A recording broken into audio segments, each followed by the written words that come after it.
السلام علیکم ورحمۃ اللہ وبرکاتہ۔ وعلیکم السلام ورحمۃ اللہ۔ الحمد للہ رب العالمین والعاقبۃ للمتقین والصلاة والسلام علی سید الانبیاء والمرسلین، اما بعد۔ اعوذ باللہ من الشیطان الرجیم، بسم اللہ الرحمن الرحیم۔ ان الذين يحبون ان تشيع الفاحشة في الذين آمنوا لهم عذاب أليم في الدنيا والآخرة والله يعلم وأنتم لا تعلمون۔ رب اشرح لي صدري ويسر لي أمري واحلل عقدة من لساني يفقهوا قولي رب زدني علما رب زدني علما۔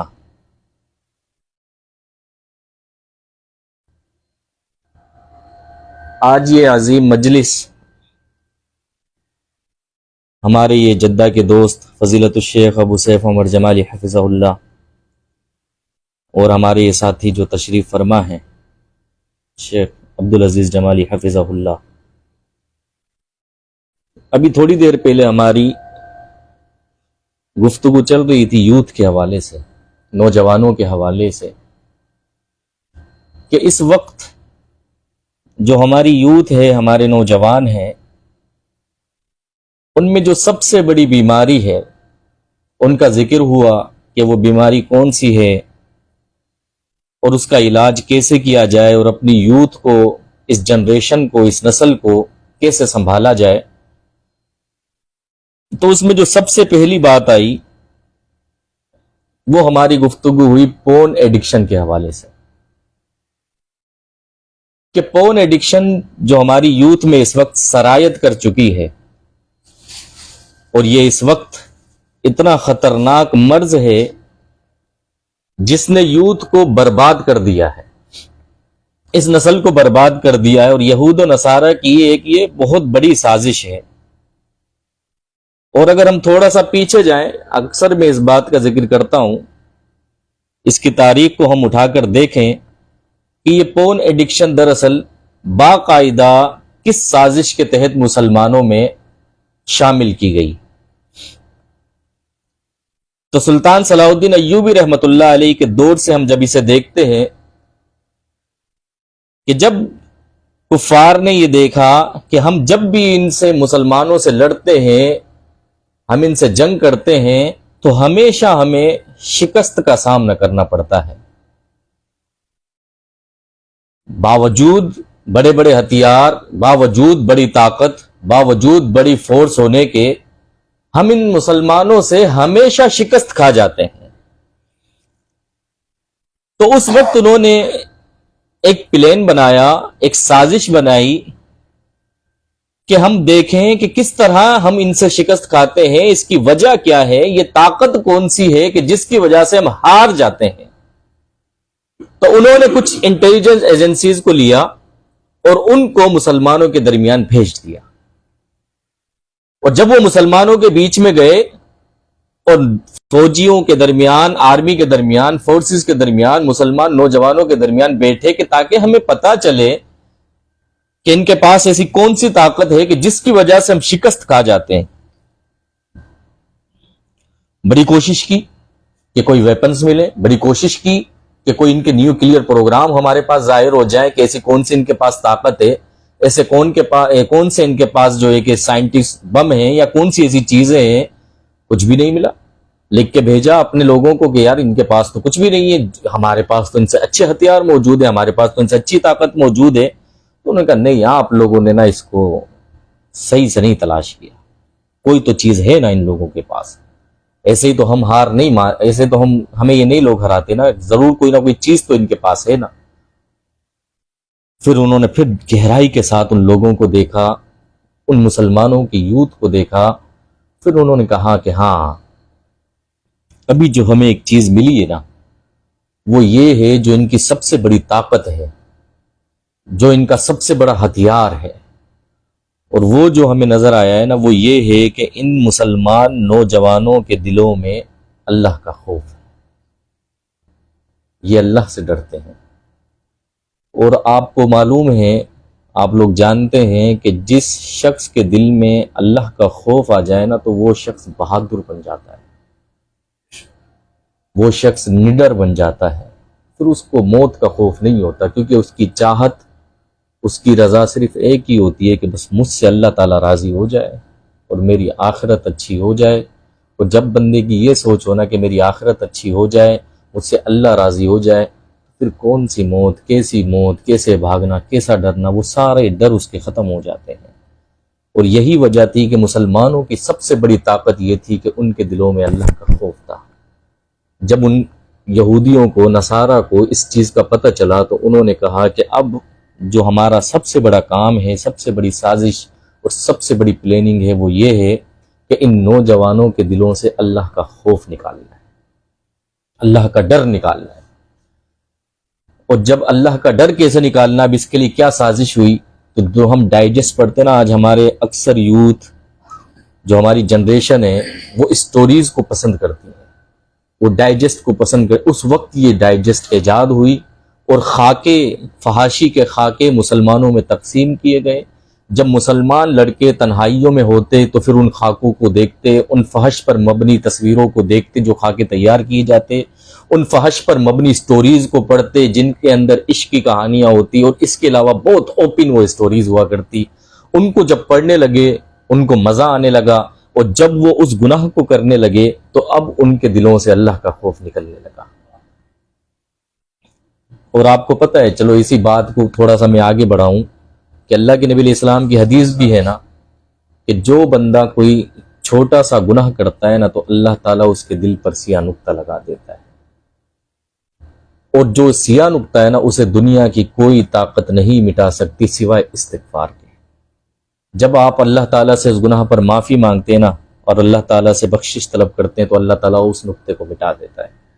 لیکن آپ جب اس گناہ پر اصرار کرتے ہیں، اسے بار بار کرتے ہیں، تو وہ جو سیاہ نقطہ دل پہ لگتا ہے تو وہ پھر بڑھتا جاتا ہے یہاں تک کہ انسان کا پورا دل سیاہ ہو جاتا ہے۔ تو جب دل سیاہ ہو جائے نا تو اللہ تعالیٰ نے فرمایا نا کلا بل ران علی قلوبہم ما کانوا یکسبون، کہ ہرگز نہیں، ہم نے ان کے دلوں پر ان کے گناہوں کی وجہ سے زنگ لگا دیا ہے۔ میرے نوجوانوں، آپ اس بات کو سمجھنے کی کوشش کریں کہ دل جب کالے ہو جائیں نا، دل سیاہ ہو جائیں، آپ اس بات کی اہمیت کو ایک مثال کے ساتھ میں آپ کو سمجھانے کی کوشش کرتا ہوں۔ آپ قرآن مجید دیکھتے ہیں نا، آج قرآن مجید کو پڑھا جاتا ہے، قرآن مجید کو ہم دیکھتے ہیں تو اللہ تعالیٰ تو قرآن مجید میں مومن کے لیے فرماتا ہے سورۃ المؤمنون میں انما المؤمنون اذا ذکر اللہ وجلت قلوبہم واذا تلیت علیہم آیاتہ زادتہم ایمانا، کہ مومنین تو وہ ہیں کہ جب ان کے سامنے اللہ کا ذکر کیا جاتا ہے تو ان کا دل تو نرم پڑ جاتا ہے، ان کا دل تو اللہ کے سامنے رونے کو کرتا ہے، ان کا دل تو جب ان کے سامنے ذکر کیا جاتا ہے تو اللہ کے سامنے گڑ گڑانے کو کرتا ہے، اپنے گناہوں پر معافی مانگنے کو کرتا ہے۔ اور جب ان کے سامنے قرآن مجید کی آیت تلاوت کی جاتی ہے تو مومن تو وہ ہے کہ جب اس کا ایمان پھر بڑھنے لگتا ہے۔ آج آپ دیکھیں اور میں بھی دیکھتا ہوں نا کہ جب میں قرآن مجید کو پڑھتا ہوں، جب آپ قرآن مجید کو پڑھتے ہیں تو آپ کا ایمان اور میرا ایمان بڑھتا ہے یا گھٹتا ہے؟ ہم بیزار ہوتے ہیں، ہم بور ہوتے ہیں جب قرآن مجید کو کھولتے ہیں، ہم قرآن مجید کو سنتے ہیں تو ہم بور ہوتے ہیں، ہم بیزار ہوتے ہیں۔ ہم حالانکہ قرآن مجید کا اثر تو اتنا، اللہ تعالیٰ نے قرآن مجید میں فرمایا نا وَلَوْ أَنَّ قُرْآنًا سُيِّرَتْ بِهِ الْجِبَالُ وَقُطِّعَتْ بِهِ الْأَرْضُ وَكُلِّمَ بِهِ الْمَوْتَى، کہ اس قرآن مجید کو آپ کیا سمجھتے ہیں کہ یہ قرآن مجید، اس کی تاثیر، اس کا اثر اتنا ہے کہ اگر اس کا اثر پہاڑوں پر چھوڑا جائے تو پہاڑ ہل جائیں، اور قطعت بِهِ الْأَرْضُ، اگر زمین پر اس کا اثر چھوڑا جائے تو زمین کٹ جائے، او کلم بِهِ الْمَوْتَى، قرآن مجید کا اثر اتنا ہے کہ اگر اس کا اثر مردے پر چھوڑا جائے نا تو مردہ بھی کھڑا ہو جائے اور کلام کرنے لگے۔ یہ قرآن مجید کا اثر ہے۔ اور اللہ تعالیٰ نے سورۃ الحشر میں کیا فرمایا؟ لو انزلنا هذا القرآن على جبل لرأيته خاشعا متصدعا من خشیۃ اللہ، ہم اس قرآن مجید کو پہاڑوں پر نازل کرتے تو یہ پہاڑ ریزہ ریزہ ہو جاتے، اتنا اس قرآن مجید کا اثر ہے۔ مگر جس کا دل سیاہ ہو جائے نا اس پر یہ قرآن مجید پھر اثر نہیں کرتا۔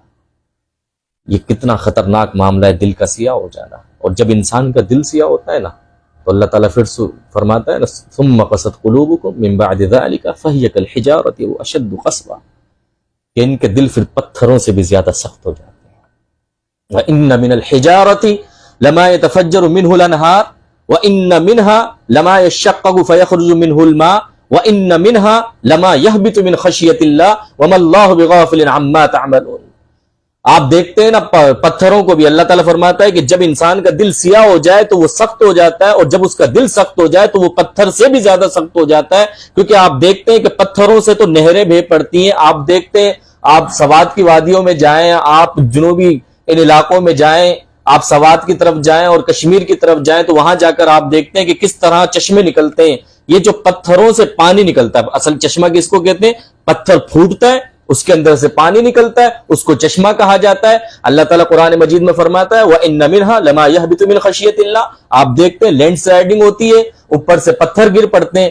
اللہ تعالیٰ فرماتا ہے کہ یہ پتھر جو پھٹتے ہیں، یہ پتھر جو گرتے ہیں، وَإِنَّ مِنْهَا لَمَا يَهْبِطُ مِنْ خَشْيَةِ اللَّهِ، یہ خود نہیں گرتے، یہ خود نہیں پھٹتے، یہ اللہ کے خوف سے پھٹتے ہیں۔ پتھروں کو بھی اللہ کا خوف ہوتا ہے اور وہ پھٹ جاتے ہیں، مگر جس کا دل سخت ہو جائے اور سیاہ ہو جائے نا، اس کے دل پر یہ قرآن مجید اثر نہیں کرتا۔ وہ کب ہوتا ہے؟ جب انسان گناہوں میں ملوث ہو جاتا ہے۔ یہ کب ہوتا ہے؟ جب وہ تنہائیوں میں گناہوں کا شکار ہو جاتا ہے۔ یہ کب ہوتا ہے؟ جب اس کی تنہائیاں ناپاک ہو جاتی ہیں۔ یہ کب ہوتا ہے؟ جب اس کی خلوت پاک نہیں ہوتی۔ یہاں بھی یہودیوں کی سب سے بڑی سازش یہ تھی کہ ان نوجوانوں کے دلوں سے اللہ کا خوف نکال دیا جائے۔ نوجوانوں کے دلوں سے اللہ کا خوف نکالا نا، 800 سال اس دنیا پر مسلمانوں نے حکومت کی۔ 800 سال مسلمانوں کا سکہ بولا کرتا تھا۔ جہاں اگر مسلمان لوگ نہیں بھی تھے نا تو وہاں بھی مسلمانوں کا سکہ چلا کرتا تھا۔ جب لوگوں کے دلوں سے، مسلمانوں کے دلوں سے اللہ کا خوف نکالا نا، آج تک مسلمانوں کی حکومت دوبارہ نہیں آئی، آج تک۔ جبکہ ہماری تعداد کتنی ہے؟ 2 سے 3 ارب ہماری تعداد ہے۔ ٹوٹل پتہ ہے اس دنیا میں کتنے لوگ ہیں؟ 8 ارب لوگ ہیں۔ 8 ارب میں سے 3 ارب ہم مسلمان ہیں۔ ان 3 ارب اتنی مسلمانوں کی تعداد ہونے کے باوجود، جبکہ یہود کی تعداد کتنی ہے؟ 16 ملین۔ 16 ملین بولے تو 1 کروڑ 60 لاکھ، یہ ہے 1 کروڑ 60 لاکھ۔ 1 کروڑ 60 لاکھ یہود اس پوری دنیا پر قبضہ کر کے بیٹھے، اور جبکہ ہم مسلمان، ہم لوگوں کی حالت کیا ہے کہ ہم ہر چیز کے اندر کمپرومائز کر چکے ہیں۔ ہم اپنی خلوت کو برباد کر چکے، اپنے ایمان کو برباد کر چکے، اپنے جسم کو برباد کر چکے، اپنی صحت کو برباد کر چکے، اپنی معیشت کو برباد کر چکے، ہم ہر چیز کو برباد کر چکے۔ ہمارے ہاتھ میں کیا؟ اندرا گاندھی نے کہا تھا نا، ان مسلمانوں کو 313 نہیں ہونے دینا، 3 ارب ہو جائیں، 6 ارب ہو جائیں، اس سے کوئی فرق نہیں پڑتا، 313 والا جذبہ ان کے اندر نہیں آنا چاہیے۔ آج کہاں ہے وہ جذبات؟ اور سب سے بڑی وجہ کہ مسلمانوں کے دلوں سے اللہ کا خوف نکال دیا گیا، اور جب اللہ کا خوف نکالا، ان کی تنہائیاں خراب ہونے لگی، جھوٹ بولنے لگے، پھر مزید گناہ کرنے لگے، اور جب سے لے کر آج تک مسلمانوں کی حکومت قائم نہیں ہوئی۔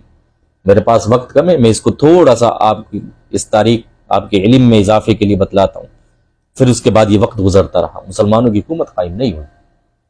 سن 1826 آیا۔ سن 1826 میں کیمرہ ایجاد ہوا۔ کیمرے کی پہلی تصویر لی گئی، جس کے لیے بچومن جو ڈامر ہوتا ہے نا، ڈامر، اس کا استعمال کیا گیا۔ آج بھی امریکہ کی ایک میوزیم کے اندر وہ تصویر موجود ہے جو سب سے پہلے لی گئی۔ اس کے بعد اسی کیمرے کا اب تک وہ خاکے بنا کر مسلمانوں میں فحاشی پھیلائی جاتی، اب اس کیمرے کے ذریعے برہنہ تصاویر لے کر مسلمانوں میں پھیلائی گئی۔ سن 1826 کے بعد 1842 آیا، پرنٹر کا ایجاد ہوا۔ سن 1862 پھر 65 آیا، ویڈیو کا ایجاد ہوا۔ ویڈیو کا ایجاد ہونے کے بعد پھر اس کی باقاعدہ ایک فلم بنائی گئی، جس میں برہنہ مقصد یعنی ننگے مرد اور ننگی عورتیں، ان دونوں کی آپس میں فلم بنائی گئی۔ اس فلم کی ویڈیو بنا کر اس کو اپلوڈ کیا گیا، اور آج تک یہ فلمیں اپلوڈ کی جاتی ہیں، آج تک یہ فلمیں لگائی جاتی ہیں۔ اور آپ کو ایک اور اس سے خطرناک بات میں آپ کو بتاؤں، یہ پاکستان ہم مسلمانوں کا ملک ہے، اس میں مسلمان بستے ہیں، اقلیت کے اندر غیر مسلم اکثریت مسلمانوں کی ہے۔ 2017 اکارڈنگ ٹو 2017 سروے کے مطابق 2017 کے 9 ملین روزانہ 9 ملین 9 ملین کا مطلب 90 لاکھ، یعنی 1 کروڑ کے لگ بھگ 2017 کے سروے کے مطابق روزانہ ہم جیسے مسلمان، اپنے آپ کو مسلمان کہلانے والے، روزانہ، یہ سال کا فگر نہیں ہے، روزانہ 1 کروڑ مسلمان اپنی تنہائیوں کو ان ویڈیوز کو دیکھ کر خراب کرتے ہیں۔ اور جب ہم 1 کروڑ لوگ ان ویڈیوز کو دیکھیں گے، بتاؤ ہمارا ایمان کہاں بچا، ہمارا ایمان کہاں کھڑا ہوا ہے؟ ابھی ہم تھوڑی دیر پہلے گفتگو کر رہے تھے، یہ دوست ہمارے ساتھ موجود ہیں، بلکہ ہم نے باقاعدہ اس کو دوبارہ ویریفائی کرنے کے لیے ہم نے سرچ کیا تو 2023 یعنی 2023 کے اندر جو سب سے زیادہ گوگل پر سرچ کیا گیا وہ فاحشہ عورت کو سرچ کیا گیا، سب سے زیادہ۔ یہ ہم مسلمانوں کا حال ہے، یہ ہے ہمارا ایمان، یہ ہے ہمارا دین، یہ ہے ہم لوگوں کی تنہائیاں۔ بتاؤ پھر ہم لوگوں کا حال کیا ہوگا، جبکہ ہم مسلمان ایسے تو نہیں تھے۔ کسی بھی قوم کو برباد کرنا ہے، اس میں فحاشی کو عام کر دیا جائے، اور فحاشی جب اس میں عام ہو جاتی ہے، خلوت اس کی برباد ہو جاتی ہے۔ سنن ابن ماجہ کی روایت ہے، اللہ کے نبی علیہ السلام نے فرمایا، سیدنا ثوبان رضی اللہ تعالی عنہ اس حدیث کے راوی ہیں، فرماتے ہیں کہ اللہ کے نبی علیہ السلام نے فرمایا، لَأَعْلَمَنَّ اقواما من امتی یأتون یوم القیامہ۔ اللہ کے نبی علیہ السلام فرماتے ہیں میں ایسی قوم کو جانتا ہوں، ایسی قوم کو جانتا ہوں جو کل قیامت کے دن آئیں گے تو ان کی نیکیاں تہامہ پہاڑوں کے برابر ہوں گی، ان کی نیکیاں تہامہ پہاڑوں کے برابر۔ اللہ اکبر۔ اللہ کے نبی علیہ السلام نے فرمایا فَيَجْعَلُهَا اللَّهُ عَزَّ وَجَلَّ هَبَاءً مَنْثُورًا، اللہ تعالیٰ ان تہامہ پہاڑ، تہامہ یہ ایک پہاڑ نہیں، تہامہ پہاڑی ایک سلسلہ ہے، پہاڑی سلسلہ، ان پہاڑی سلسلے یعنی تہامہ پہاڑوں کے برابر ان کی نیکیاں، اور کل قیامت کے دن وہ اتنی نیکیاں لے کر آئیں گے اللہ تعالیٰ انہیں ہواؤں میں اڑا دے گا۔ سیدنا ثوبان فرماتے ہیں کہ ہم نے کہا اللہ کے نبی علیہ الصلوۃ والسلام یہ کون بد نصیب لوگ ہوں گے جن کی اتنی نیکیاں ہوں گی لیکن اللہ تعالیٰ انہیں ہواؤں میں اڑا دے گا، ان کی نیکیاں برباد ہو جائیں گی، ان نیکیوں کا کوئی وزن نہیں ہوگا، ان نیکیوں کی کوئی قیمت نہیں ہوگی۔ میرے دوستوں، میرے نوجوانوں، اس بات کو سمجھیے۔ اللہ کے نبی علیہ السلام سے پوچھا صفہم لنا جلہم لنا، اے اللہ کے نبی علیہ السلام ہمیں ان کی صفت بتلا دیجئے، بد نصیب کون ہے، ہمیں ان کی نشانیاں بتلا دیجئے کون ہے۔ اللہ نکون منہم ونحن لا نعلم، ایسا نہ ہو کہ ہم ان میں سے ہو جائیں اور ہمیں علم تک نہ ہو۔ آپ علیہ السلام نے فرمایا میرے صحابہ یہ آپ لوگوں کے بھائی ہوں گے، آپ لوگوں میں سے ہی ہوں گے، یہ قیام کرتے ہوں گے، یہ نماز پڑھتے ہوں گے، لیکن ان کی نیکیوں کو، ان کے قیام کو، ان کے اعمال کو، ان کی نیکیوں کو اللہ تعالیٰ ہواؤں میں اڑا دے گا۔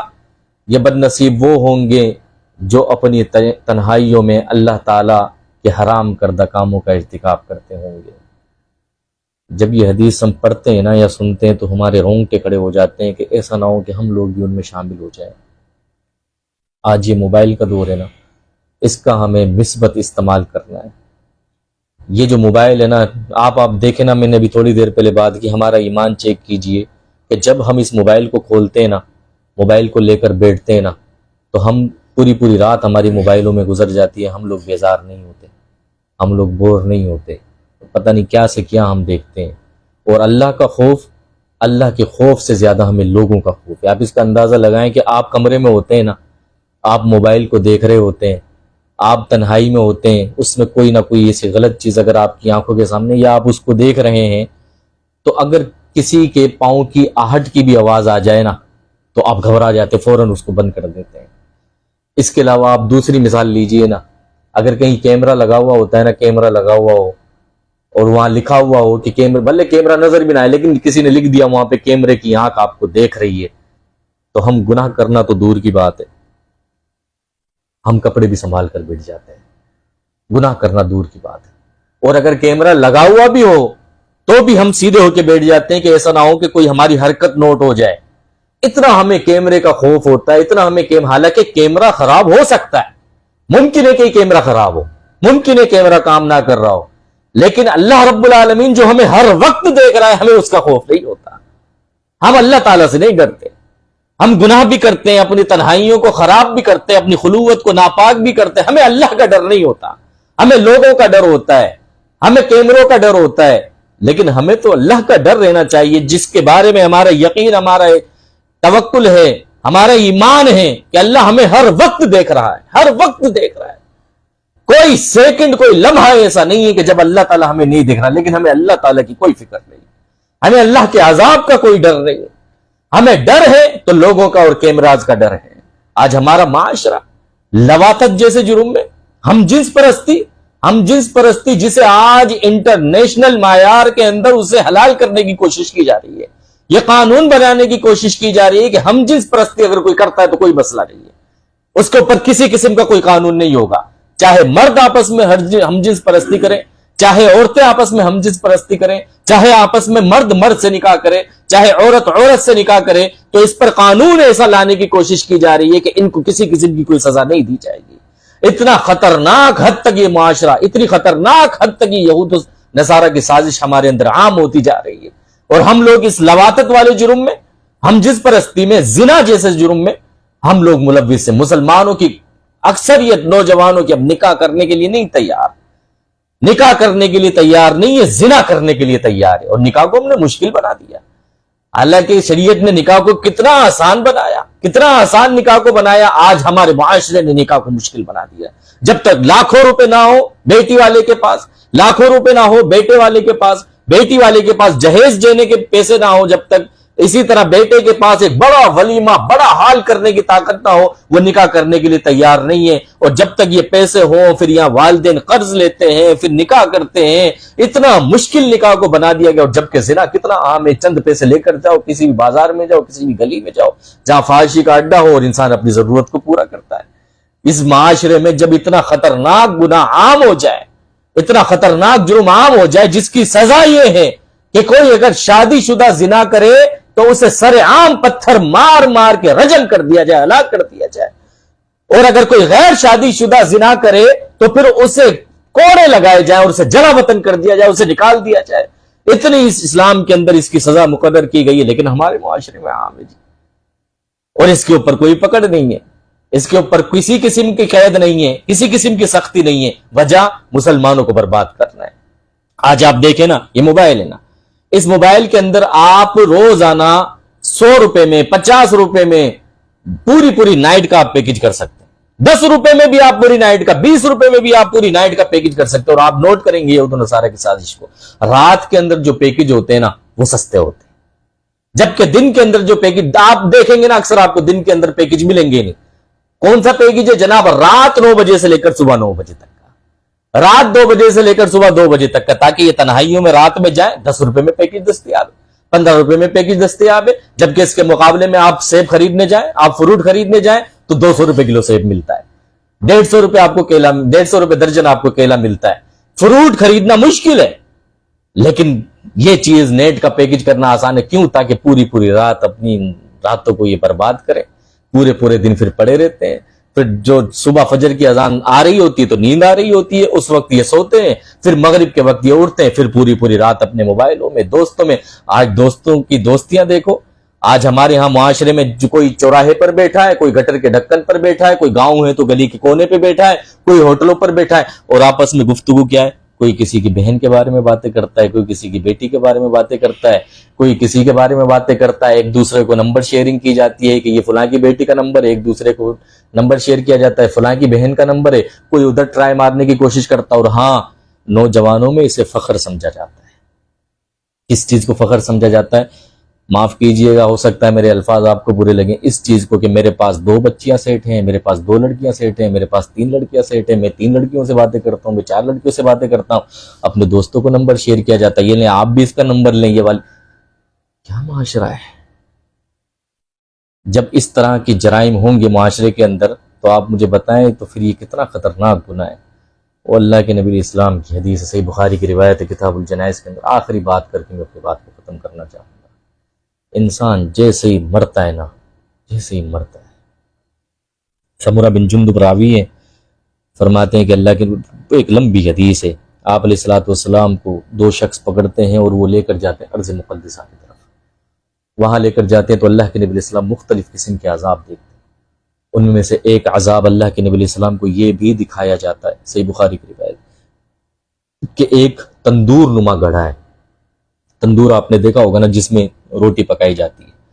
تندور نما وہ گڑھا ہے جو نیچے سے وسیع ہے اور اوپر سے اس کا منہ چھوٹا ہے، اوپر سے چھوٹا منہ ہے وہ نیچے سے وسیع ہے۔ آپ علیہ السلام نے دیکھا کہ اس کے اندر سے چیخنے کی اور چلانے کی آوازیں آ رہی ہیں۔ اللہ کے نبی علیہ السلام کو دکھایا گیا کہ یہ کون لوگ ہیں۔ آپ علیہ الصلوۃ والسلام نے دیکھا تو اس تندور کے اندر کچھ برہنہ مرد ہیں اور کچھ برہنہ عورتیں ہیں، یعنی بغیر کپڑوں کے مرد اور بغیر کپڑے کی عورتیں اس تندور کے اندر موجود ہیں۔ اچانک اس تندور کے نیچے سے ایک آگ کا شعلہ بلند ہوتا ہے، ایک آگ کا شعلہ بلند ہوتا ہے۔ وہ شعلہ انہیں جلاتا ہوا اوپر کی طرف لے کر جاتا ہے۔ وہ چیختے ہیں، وہ چلاتے ہیں، اتنی اوپر انہیں لے کر آتا ہے کہ یہاں تک کہ وہ باہر نکلنے والے ہوتے ہیں، اس تندور کے اس چھوٹے سے منہ سے، چھوٹے سے سوراخ سے باہر نکلنے والے ہوتے ہیں کہ وہ شعلہ پھر مدھم ہو جاتا ہے۔ پھر وہ شعلہ جلتا ہے، پھر وہ انہیں جلاتا ہوا اوپر تک لے کر جاتا ہے، پھر وہ شعلہ مدھم ہو جاتا ہے، پھر وہ جلتا ہے، پھر انہیں جلاتا ہے، پھر وہ چیختے ہیں، پھر چلاتے ہیں، پھر عذاب میں مبتلا ہوتے ہیں۔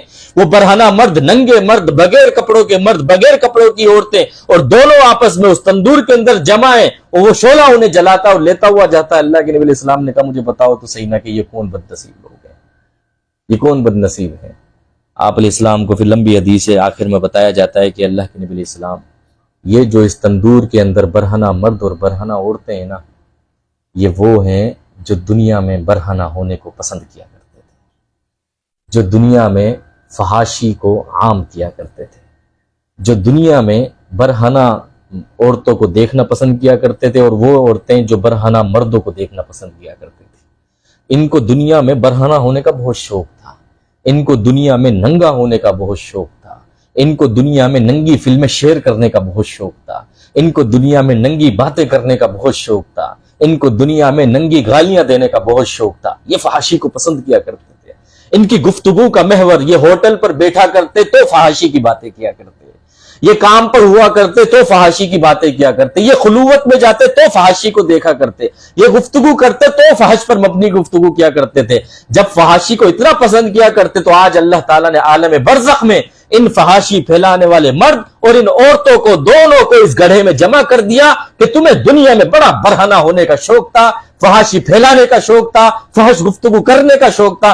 آج اللہ تعالیٰ نے ان کو اس گڑھے کے اندر جمع کر دیا اور ایک آگ کا شعلہ سزا کے طور پر ان پر بلند کر دیا۔ اور میرے عزیز دوستو، اگر ہم اسی فحاشی کو پسند کرتے ہوئے مر گئے، اسی فحاشی کی لت میں مبتلا ہوئے ہم مر گئے، اسی فحش پر گفتگو کرتے ہوئے ہم مر گئے، اسی لواطت جیسا عظیم بڑا جرم کرتے ہوئے ہم مر گئے، زنا پر مبنی بڑا جرم کرتے ہوئے ہم مر گئے، تو آپ دیکھو تو صحیح میرا اور آپ کا انجام کیا ہوگا۔ اللہ تعالیٰ ہمیں محفوظ فرمائے، اللہ تعالیٰ ہمیں، اسی لیے اللہ تعالیٰ نے قرآن مجید میں فرمایا وَلَا تَقْرَبُوا الزِّنَا إِنَّهُ كَانَ فَاحِشًا، تم زنا کے راستوں کے بھی قریب مت جاؤ، زنا کے راستوں کے قریب بھی مت جاؤ۔ زنا کرنا تو بہت دور کی بات ہے، ان راستوں کو بھی اختیار مت کرو جو تمہیں زنا کے قریب لے کر جاتے ہیں۔ تو میرے عزیز دوستو، یہ ایک بڑا لمبا ٹاپک ہے، لیکن میں اپنی انہی باتوں پر اکتفا کروں گا اور اتفاق کروں گا، اور اس بات کو میں آپ لوگوں کو آخر میں اس پوری گفتگو کا خلاصہ یہ ہے کہ ہم یہود و نصارہ کی سازش کو سمجھیں، اور ہم اپنی صحت، اپنی ایمان، اپنی معیشت، ان چیزوں کا خیال کریں، اور ہم یہودیوں کی سازش کا لقمہ نہ بنیں۔ ہم اپنے ایمان کو بچائیں اور محنت کریں، معیشت کو بچائیں، محنت کریں، ایمان کو بچائیں، اور اپنے اسلاف قرآن مجید کے ساتھ تعلق مضبوطی کے ساتھ جوڑ لیں، احادیث مبارکہ کے ساتھ تعلق مضبوطی کے ساتھ جوڑ لیں، ان دونوں کو مضبوطی کے ساتھ پکڑ لیں، انہی کو اپنا اوڑھنا بچھونا بنائیں۔ آپ بے شک ہوٹل پر بیٹھیں، کون اس سے منع کرتا ہے آپ کو؟ آپ بے شک اپنے دوستوں کے ساتھ بیٹھیں، کون اس سے منع کرتا ہے؟ مگر آپ جب بھی بیٹھیں تو آپ کے منہ پر، آپ کی زبان پر جو کلام ہو وہ قرآن ہو، آپ کی زبان پر جو کلام ہو اللہ کے نبی علیہ السلام کی حدیث ہو، صحابہ کے قصے ہوں، صحابہ کی قربانیاں ہوں، اسلاف کی قربانیاں ہوں، تابعین، محدثین، کس طرح انہوں نے سفر کیا، کس طرح وہ لوگ نکلے، کس طرح محنت کی، کس طرح حدیث کو جمع کیا۔ آپ یہ باتیں کریں، ایک دوسرے کو سمجھائیں، آپ دوستیاں بھی لگائیں، لیکن ایک نیت ہو کہ یہ دوستی اللہ کی رضا کے لیے ہو، یہ بیٹھنا اللہ کی رضا کے لیے ہو، یہ مجلس اللہ کی رضا کے لیے ہو۔ اللہ تعالیٰ سے دعا ہے کہ اللہ تعالیٰ مجھے اور آپ کو، ہم سب کو اس فحش پر مبنی عظیم جرم سے بچنے کی توفیق عطا فرمائے، اور ہمیں ہر قسم کے گناہوں سے بچنے کی توفیق عطا فرمائے۔ قرآن مجید اور احادیث مبارکہ کے ساتھ ہمارا تعلق اللہ تعالیٰ مضبوطی کے ساتھ جوڑ دے، آمین وآخر دعوانا ان الحمد للہ رب العالمین والسلام علیکم ورحمۃ اللہ وبرکاتہ.